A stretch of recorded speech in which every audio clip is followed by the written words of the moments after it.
Bonjour, bienvenue à l'atelier du Meeple. Mon nom est Martin et aujourd'hui, on organise le jeu Now or Never.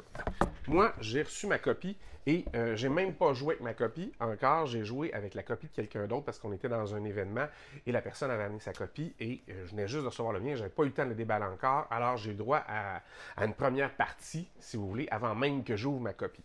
C'est les jeux de Ryan Lockett. C'est un designer qui dessine extrêmement bien parce qu'il fait autant le design que les dessins, que le design du jeu que les dessins. Je pense qu'il fait même le design graphique de ses cartes et tout ça. C'est un artiste assez complet et assez productif. Il fait de beaux jeux. Il fait des jeux intéressants. Celui-ci, vous pouvez jouer comme un board game normal, mais vous pouvez aussi jouer une espèce de campagne qui a plusieurs chapitres. Alors, je pense qu'il y a 6 ou 7 chapitres dedans, peut-être plus 8, je ne sais même plus. Les petits cahiers, vous allez voir, il y a des petits cahiers qui sont dédiés à ça, mais vous pouvez jouer juste comme un board game, une séance aussi, ça fonctionne très bien. Moi, c'est ce qu'on a fait. On n'a pas fait on n'a pas commencé de campagne pour notre première partie parce que c'est un de ces jeux les plus compliqués dans la série là, de Above and Below, Near and Far and Now or Never. Et il y avait quand même beaucoup de règles. Fait que faut s'y faire, faut se les mettre en tête comme il faut. Alors, c'est une bonne façon de commencer à l'apprendre. Il y a énormément de jetons, énormément de ressources. Il y a beaucoup de choses. Vous allez voir, la boîte est pleine.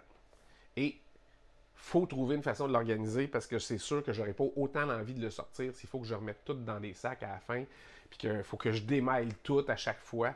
Là, chaque chose devrait avoir sa place, c'est ce qu'on va essayer de trouver. J'ai spoté des affaires en 3D, c'est probablement l'avenue que je vais prendre. Et j'espère qu'il y en a plusieurs, fait que je vais essayer de choisir ce qui me semble la plus intéressante. Mais vous pourriez faire un choix différent, puis ça fonctionnerait probablement. Alors, on regarde ça ensemble, qu'est-ce qu'il y a dans la boîte, puis comment on arrive à ranger Now or Never.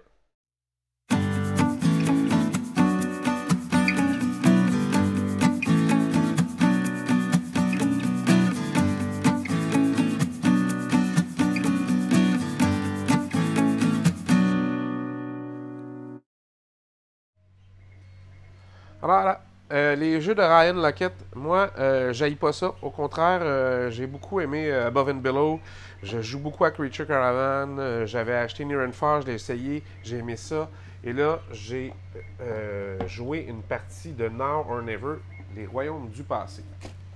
Ah, il y a du stock là-dedans, ça n'a pas de bon sens. C'est le genre de jeu où tu peux jouer juste comme un board game, tu peux jouer en jeu narratif. Il y a de l'argent, il y a des tuiles, il y a toutes sortes de tuiles de monstres que tu peux rencontrer, il y a toutes sortes de personnages que tu peux qui peuvent te visiter, que tu peux rencontrer. Il y a évidemment des marqueurs en bois de toutes sortes, des standees, il y a d'autres tuiles, ça finit pas. Il y a un paquet de cartes, et là vous voyez bien que c'est pas avec mon jeu que j'avais joué, parce que c'est encore pas déballé. Et voilà, ça finit plus. Il y a des petits livres. Alors, si on joue dans le jeu régulier, on n'a pas besoin des livres avec les différents chapitres. Mais sinon, oui, on peut. C'est vraiment bien pensé. Il y a des boards individuels. Un gros plateau, des grands plateaux qui vont avec notre board individuel. Plus le plateau central qui est immense. Ce jeu-là, ben, je dis immense, c'est pas hors proportion, là, mais considérant qu'on a en plus il est long, tu sais. Alors, ça va de même. Fait que vous partez c'est quelque part ici, puis ça va carrément d'un bord du désert vers la mer, puis truc obscur en haut, là, la cité des esprits. Alors, il y a énormément de choses, et vous avez un verso à ça. Fait que si je vous le montre, comme ça, d'un côté à l'autre, c'est la même map, on dirait. Non, pas tout à fait. Il y a des changements un peu. C'est pas parfaitement la même. Alors, c'est énormément de choses à rentrer dans le jeu de base. Pas dans le jeu de base, mais dans la boîte de base. Et c'est beaucoup. C'est beaucoup, beaucoup, beaucoup. Vous avez au petit D4. Alors, faut trouver un moyen parce que j'ai aimé ça. Je veux rejouer. Je veux rejouer, mais je veux rejouer. Je veux une mise en place plus rapide. Je veux pas avoir à séparer les affaires. Ces plateaux-là, il y a sûrement moyen de ranger ça autrement. Là, les trucs comme ça, là, que les rencontres qu'on fait, puis le kit, ça a besoin, d'amour, cette boîte-là. Puis, comme j'ai l'intention de le ressortir, je vais regarder ce que je peux faire. Je tends présentement, je vous le dis tout de suite, ça va être de l'impression 3D encore une fois. Il y a trop de choses. Quand il y a beaucoup de choses, ça offre énormément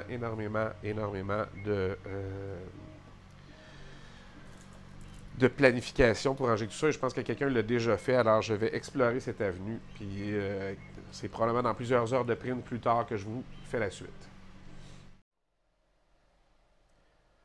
Ben, regardons le résultat. Je suis assez content. Il y a énormément de stock dans ce jeu-là. Livre de règles. J'ai trouvé sur les interwebs des façons de rendre la game plus courte. Il y a des variantes, parce que c'est très long. Si jamais vous avez une soirée, vous voulez jouer, mais vous ne voulez pas jouer une game complète, il y a des moyens de commencer autrement pour que ça aille un petit peu plus vite. Ça peut être intéressant si vous manquez de temps. Alors, sur le dessus, vous avez les 4 plateaux qui vous appartiennent en tant que joueur. Vous avez par-dessus ça,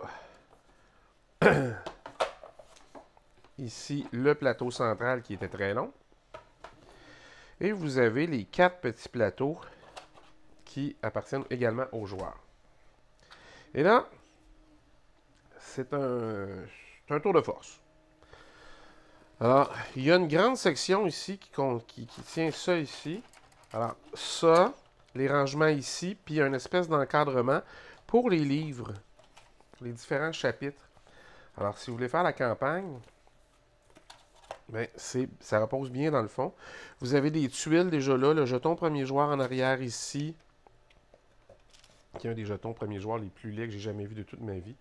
C'est surprenant de la part de Ryan Lockett qui fait de si beaux jeux d'avoir un jeton premier joueur si laid. Mais à part ça, alors vous avez un jeton pour les tours, vous avez toutes sortes comme les tuiles ici. Alors les tuiles personnages qui vont venir vous aider, rentrent ici. Vous avez d'autres tuiles ici pour améliorer vos personnages. Vous avez les rangements pour les cartes qui sont faits pour mettre des sleeves. Alors, si jamais vous avez besoin de sleever, vous sentez le besoin. Les cartes sont de bonne qualité. Elles sont pas minces. C'est pas vrai qu'elles sont minces. Elles m'apparaissaient souples, mais non, elles ont une bonne... puis elles ont le fini que je préfère, le petit fini lin. C'est toujours intéressant. Et vous avez quelque chose de très, très, très intriguant dans la façon dont ils ont fait le restant. Si j'y vais comme ça, vous avez chaque joueur a une de ces 2 tuiles de départ, l'autre est cachée là. Vous avez son personnage, vous avez vos tuiles qui vont correspondre à votre espèce de quadrilatère très personnel de tuiles que vous pourrez aller chercher en suivant une espèce le chemin de tout ce qui est disponible au fur et à mesure que vous prenez. Vous avez des tuiles dans le fond ici, vous avez des petits jetons pour marquer votre progression sur les ressources. Alors tout ça, il y en a 4 ici comme ça. Et vous voyez qu'ils sont faits avec des encoches à différentes hauteurs. Alors, ça permet de retenir les différents formats de plateau. Quand même bien fait. Et ici, bon, vous avez quelques petits jetons. Mais ce qui est super intéressant, c'est que vous avez des paquets comme ça qui sont faits pour des ressources bien précises. Ça, c'est pour le mode solo, si ma mémoire est bonne. Mais vous avez ici quelque chose de très drôle. Alors, des rangements pour les tuiles qui sont faits de façon très modulable. Alors, vous avez les différents monstres que vous risquez de rencontrer un peu partout. Il y en a même au bout comme ça pour mettre les petits. Puis, vous avez un endroit bien précis pour glisser les autres dedans comme ça. Et honnêtement, la personne qui a fait ça, c'est du travail de moine au niveau de la conception. C'est super bien fait. Il reste des petits porte-personnages, là. Mais il y en avait 4 d'over. Fait que c'est normal qu'il y aille nulle part. Moi, j'ai pas réussi à tout rentrer ici. Ça l'a imprimé un peu plus serré que supposé, je pense.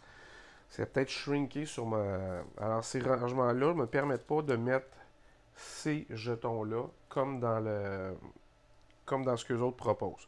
Je les ai mis dans un petit sac comme ça, cute en attendant. Et vous avez un autre sac qui correspond à tous les personnages qui vont venir vous apporter des bonus dans la partie. Alors, je l'ai mis dans un sac. C'était pas fourni avec. Ça aurait été le fun, ça. J'ai vu que la personne qui avait organisé le jeu avait aussi pris un petit sac pour mettre les affaires. Je suis pas surpris. Ça me semblait la chose logique à faire. Fait, quand vous remettez tout ça ici, les petites tuiles servent de couvercle, vous remettez vos plateaux avec les personnages, vous mettez par-dessus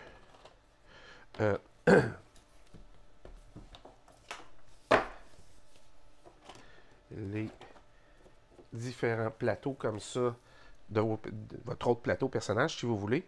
Et lui, il vient s'accoter sur le bord ici et sur le bord de ça, là. Alors, ça fonctionne super bien. Et le plateau sur le dessus. La seule affaire que je ne vous ai pas montré, c'est ça ici. Et ça, c'est un rangement qui est fait en 3D, évidemment. Vous voyez qu'il y a d'autres choses à l'intérieur. Alors, si je le pousse, vous avez deux plateaux pour les ressources qui viennent s'imbriquer ici. Et ça vous permet de ranger, de mettre un paquet de ressources à chaque bout de la table. Parce que ça prend énormément de place. On a joué ça sur une table immense la dernière fois, puis ça prenait énormément de place. Alors, ce petit plateau-là relève ici pour faciliter la prise des jetons, mais va aussi servir de fermeture, si vous voulez. Et là, j'en ai un qui accroche chez certains quelque part. Comme ça. Comme ça. Et voilà. Tout rentre. Et ça permet de mettre un plateau de ressources comme ça ici. Alors, ça fonctionne super bien. Ça arrive bien flush. Juste assez pour mettre votre livre de règles ici.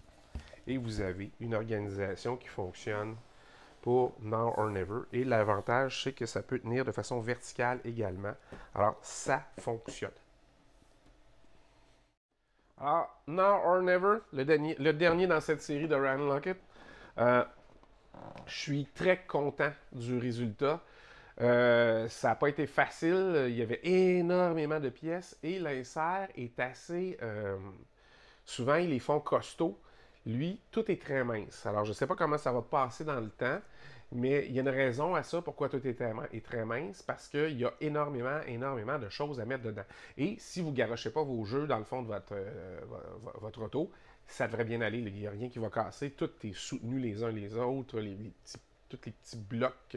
C'est comme c'est un jeu quasiment de remettre les choses dedans, parce qu'il faut les remettre au bon endroit, mais celui-là est assez facile à refaire, si vous voulez. Il y a plein d'affaires qui restent dans la boîte de toute façon. Fait que ça fonctionne bien. Ça a été quand même assez long à imprimer, hein, je ne vous le cache pas, mais c'est pas très gourmand en filament parce que justement tout est assez fin. Fait que j'ai bien hâte de le remettre sur la table. J'espère que ça vous donne des idées. Si vous n'avez pas de machine pour faire de l'impression 3D, il y a de plus en plus de gens qui en ont. Fait que moi, je vous renseignerai. Moi, j'en fais des fois pour mes amis. Je n'en vends pas, OK? On s'entend, je ne fais pas le commerce de ces choses-là.